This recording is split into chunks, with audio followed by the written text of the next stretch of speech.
Hello friends, welcome to the platform of Deccan IAS. Under करंटच्या ज्या series start केल्या आहेत त्याच्यामध्ये आज आपण 52nd लेक्चर पाहतो आहे. तर आजचा जो आपला टॉपिक आहे तो ब्लू फ्लॅग सर्टिफिकेशन. ठीक आहे, म्हणजे आपल्याकडे जे काही बीचेस आहेत किंवा आपण बीचेस व्हिजिट करतो तर त्या बीचेसला ब्लू फ्लॅग सर्टिफिकेशन दिलं जातं. तर ते कुठल्या कुठल्या बेसिसवर दिलं जातं, ते काय इम्पॉर्टंट आहे, तिथलं इकोसिस्टम काय आहे आणि त्या इकोसिस्टमचं इम्पॉर्टन्स काय आहे आपल्या डे टू डे लाईफमध्ये. कारण ॲज अन ह्युमन बिईंग आपण काय करत असतो की प्रत्येक गोष्टीवरती वी आर डिपेंडेंट आणि इकोसिस्टममध्ये आपण काय करत असतो, प्रत्येक गोष्टीसोबत maybe biotic abiotic interaction असतं आपलं. तर त्या इंटरॅक्शनचं काय इम्पॉर्टन्स आहे, या बऱ्याच गोष्टी आहेत ज्या आपण ब्लू फ्लॅग सर्टिफिकेशन मध्ये पाहणार आहोत. तर an environmental award for beaches marinas and boating tourism operators. तर जे काही आपण म्हणतो की बीच आणि त्याच्यावरती चालणारी जी काही इकॉनॉमी आहे तर त्याला काय दिलेलं आहे, एक ब्लू फ्लॅग सर्टिफिकेशन दिलेलं आहे. तर सिलेबसची कुठे निगडित आहे किंवा कुठे रिलेटेड आहे पाहूया. तर GS1चा जो पेपर आहे त्याच्यामध्ये जॉग्रफीमध्ये 2.6 जे युनिट दिलेलं आहे आपल्याला, त्याच्यामध्ये एन्व्हायरमेंटल जॉग्रफी. तर याच्यामध्ये बघा की एकतर इकोसिस्टम म्हणजे आपण म्हणू शकतो की मरीन इकोसिस्टम जे आहे तर त्याचं काय इम्पॉर्टन्स आहे किंवा मरीन इकोसिस्टम त्याच्या कन्झर्वेशनची काय गरज आहे. त्यानंतर एन्व्हायरमेंटल डिग्रेडेशन अँड कन्झर्वेशन. तर आपण त्याला सर्टिफिकेशन देतोय म्हणजे काही की रूल्स नॉर्म्स तिथे फॉलो केले जातात जेणेकरून की एन्व्हायरमेंटल डिग्रेडेशन जे काही त्या इकोसिस्टमचं होत आहे ते थांबवलं जातं आणि तिथे कन्झर्वेशनसाठी काय केले जातात, एफर्ट्स घेतले जातात. तर इथे सेम वे कन्झर्वेशनचे काय एफर्ट्स आहेत ते.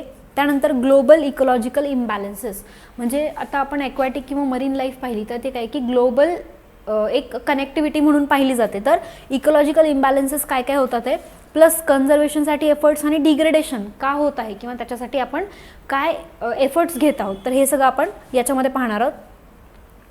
तर बघा की कुठले बीचेस आहेत जे न्यूजमध्ये होते आणि ते कुठल्या स्टेटमध्ये आहेत आणि त्यांना ब्लू फ्लॅग सर्टिफिकेशन कोण देतं. ठीक आहे, म्हणजे ब्लू फ्लॅग सर्टिफिकेशन जर तुम्ही एखाद्या बीचला देत आहात तर ते कोण देत असतं. तर blue flag certification has been accorded to new beaches Minicoy, Thundi beach and Kadmat beach in Lakshadweep. तर लक्षद्वीप आयलंड आहे त्याच्यावरती जे 2 बीचेस आहेत त्यांना काय केलेलं आहे, ब्लू फ्लॅग सर्टिफिकेशन दिलेलं आहे. तर जर या दोन्हीचा काउंट घेतला तर आत्ता जे काही आपल्याकडे ब्लू फ्लॅग सर्टिफिकेशन केलेले बीचेस आहेत तर त्याचा काउंट 12 इथंपर्यंत जातो. ठीक आहे, तर बघा की Minicoy, Thundi beach and Kadmat beach in Lakshadweep blue flag. तर PIBच्या साईटवरची ही इमेज आहे जिथे की नाव it has 12 blue beaches that is international eco label given to world's cleanest beaches. म्हणजे जे काही क्लीन बीच आहेत आपण वर्ल्डमधले क्लीन बीचेस आपण त्याला रेकग्नाईज करू शकतो. तर असे जे काही बीचेस आहेत त्याचा नंबर आता इंडियामध्ये 12 असा झालेला आहे. ठीक आहे, तर अजून आपल्याला खूप लॉंग रन आहे की आणखीन जे काही बीचेस आहेत त्यांना ब्लू फ्लॅग सर्टिफिकेशन अचीव्ह करण्यासाठी. कारण आपल्याकडे काय आहे की खूप मोठी कोस्टलाईन अवेलेबल आहे आणि नॅचरल कोस्टलाईन असल्यामुळे त्याच्यावरती नॅचरल बीचेस पण आहेत. तर त्या बीचेसची आपल्याला जे काही सर्टिफिकेशन आहे ब्लू फ्लॅग सर्टिफिकेशन त्याचे रूल्स आणि रेग्युलेशन्स फॉलो करून तिथे सर्टिफिकेट्स आपल्याला तिथे गेन करायचे आहेत. तर the iconic blue flag is one of the world's most recognised voluntary award for beaches, marines and the sustainable boating tourism operators. तर जे काही बीचेस आहेत आणि त्याच्यावरती चालणारी इकोसिस्टम आहे तर या सगळ्यांसाठी काय आहे ते ब्लू फ्लॅग सर्टिफिकेशन आहे, जे की काय इंटरनॅशनली रेकग्नाइज केलेली एक गोष्ट आहे. त्यानंतर stringent environment, education, safety and accessible criteria must be met and maintain. तर जो काही तिथे क्रायटेरिया दिलेला आहे की एन्व्हायरमेंटल स्ट्रिंजंट एन्व्हायरमेंट आहे, एज्युकेशन आहे, सेफ्टी आहे. कारण तिथे टुरिझम इंडस्ट्री आहे. तर टुरिझम जेव्हा आपण म्हणतो तेव्हा टुरिस्टची सेफ्टीसुद्धा इम्पॉर्टंट आहे किंवा तिथल्या इकोसिस्टमची सेफ्टीसुद्धा इम्पॉर्टंट आहे. तर हे सगळे नॉर्म्स तिथे काय केले जातात किंवा क्रायटेरिया आहेत ते कन्सिडर केले जातात. तर मिनिकॉय आणि Thundi beach promote sustainability in tourism sector through environmental education.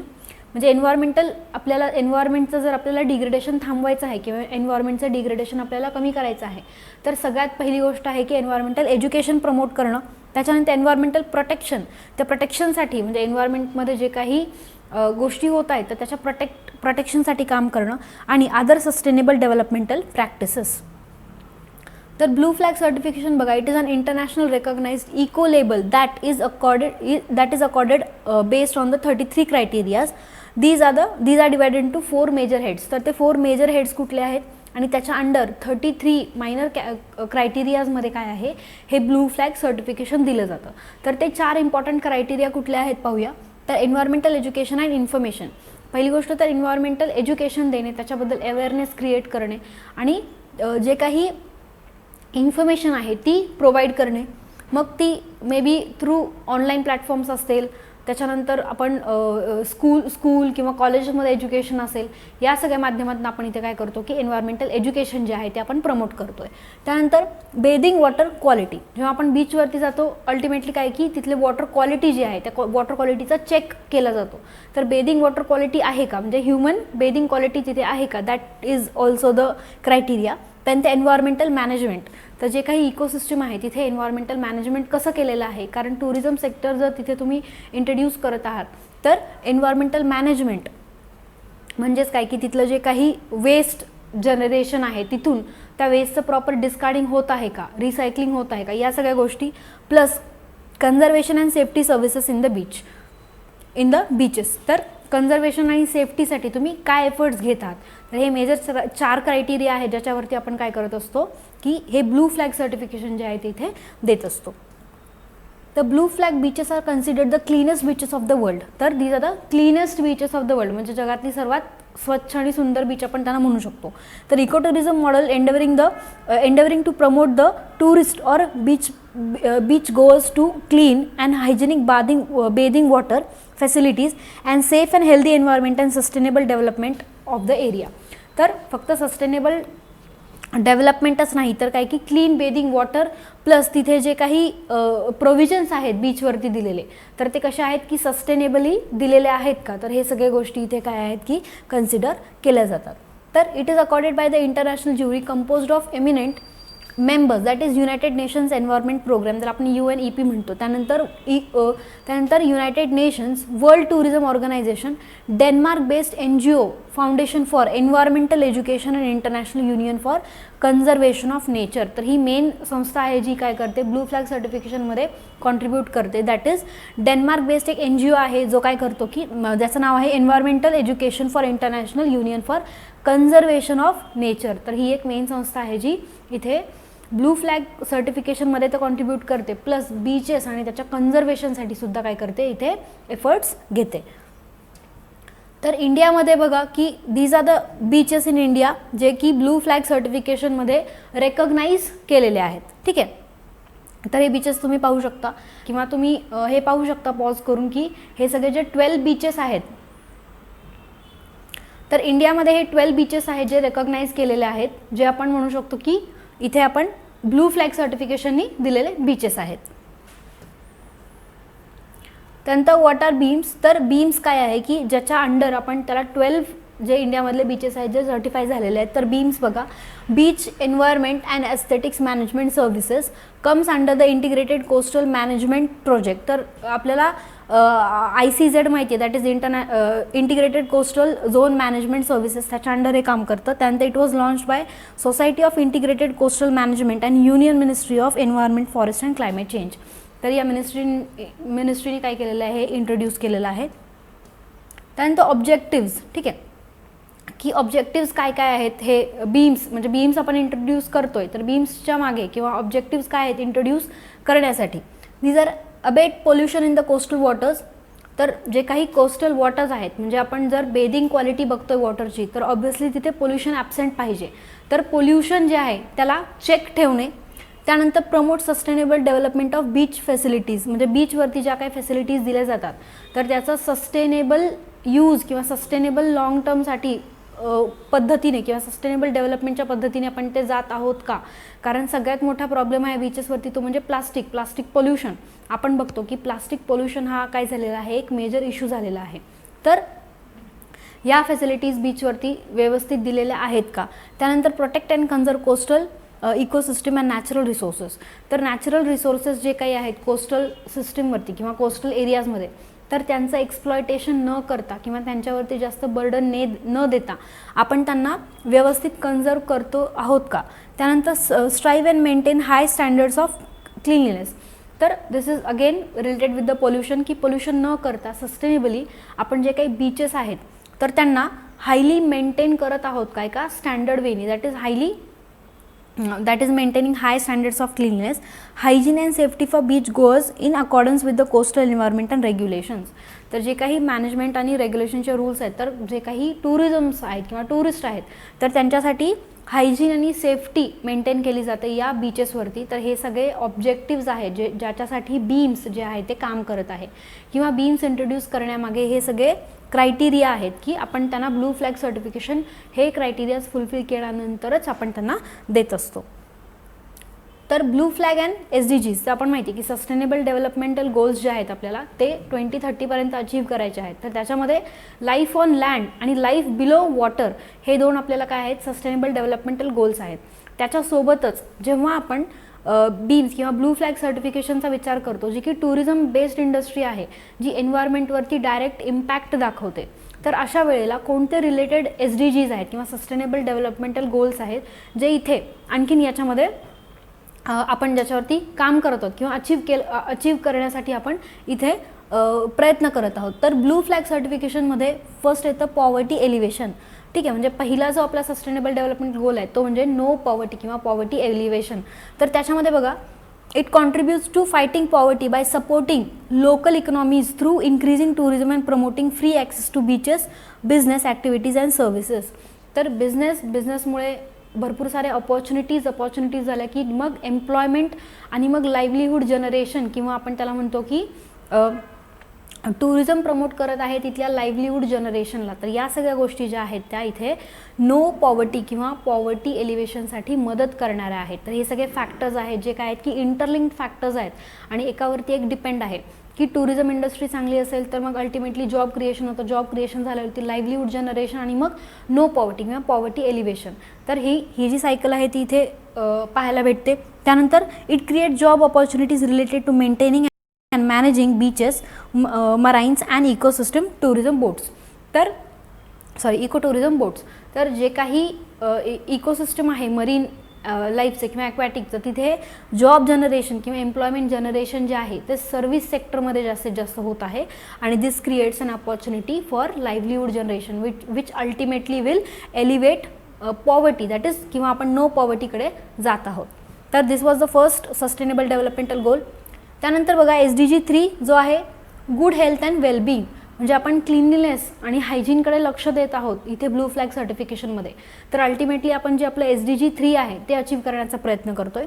तर इथे it has a positive effect on health, living and wellbeing, supports initiative for sustainable health community development welfare.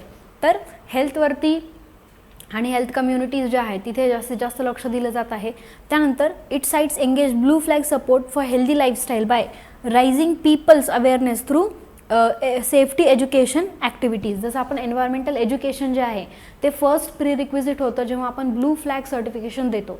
तर अशाच वेळेला education becomes an important thing. तर फक्त education नाही तर environmental education जे आहे ते इथे काय आहे इम्पॉर्टंट आहे. कशासाठी की जेव्हा आपण ब्लू फ्लॅग सर्टिफिकेशन देतो ज्याच्यामुळे काय होतं आहे की एज्युकेशनमुळे अवेअरनेस स्प्रेड झाल्यावरती इथे काय होते की ensuring health lives and promote wellbeing for all ages. तर सस्टेनेबल डेव्हलपमेंटल गोल जे 3 नंबरचं आहे ते आपण इथे अचीव्ह करत आहोत.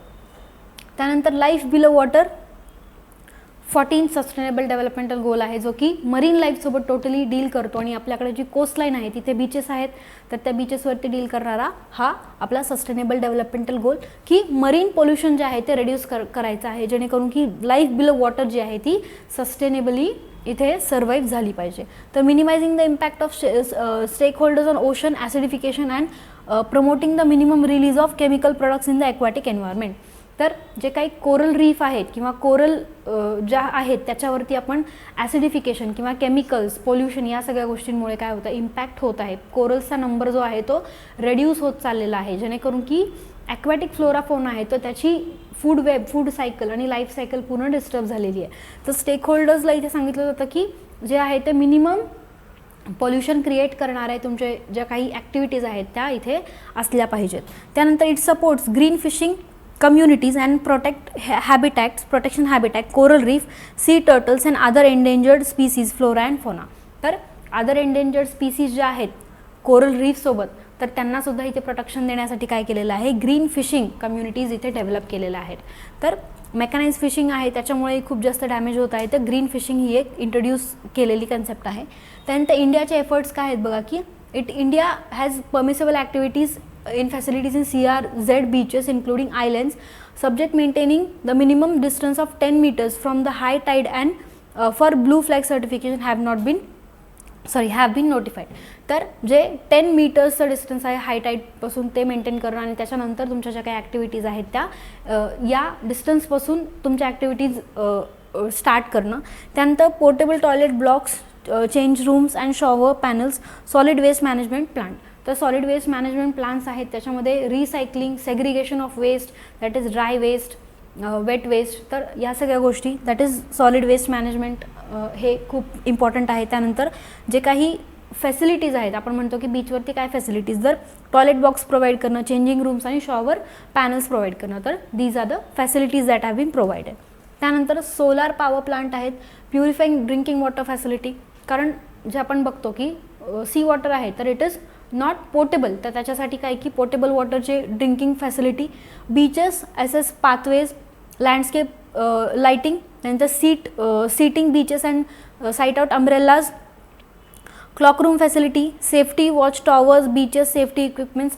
तर सेफ्टीचं जास्त इथे महत्त्व आहे, ठीक आहे, कारण की इथे ह्युमन लाईफचा प्रश्न आहे, तर सेफ्टी कम्स द फर्स्ट. त्यानंतर इन्फॉर्मेशन बोर्ड्स आणि फेन्सिंग आणि पार्किंग फॅसिलिटीज. तर या सगळ्या गोष्टी आपण प्रोव्हाइड करत आहोत जेणेकरून की इको टुरिझम, आपण जे म्हणतो की टुरिझम काय आहे, इको टुरिझममध्ये कन्वर्ट होईल आणि ज्या काही आपल्या SDGs आहेत त्या अचीव करण्यामध्ये आपल्याला हेल्प होईल. तर हे होतं ब्लू फ्लॅग सर्टिफिकेशन. इथे कोण इश्यू करतं ब्लू फ्लॅग सर्टिफिकेशन, त्यानंतर की याचं इम्पॉर्टन्स काय आहे आणि SDGs आपण याच्या रिलेटेड कसे कंप्लीट करणार आहोत किंवा कसे अचीव करणार आहोत बाय 2030. तर हे 52 लेक्चरमध्ये आपण कंप्लीट केलं. तर असंच एक नवीन लेक्चर घेऊन पुन्हा भेटू. Till then thank you.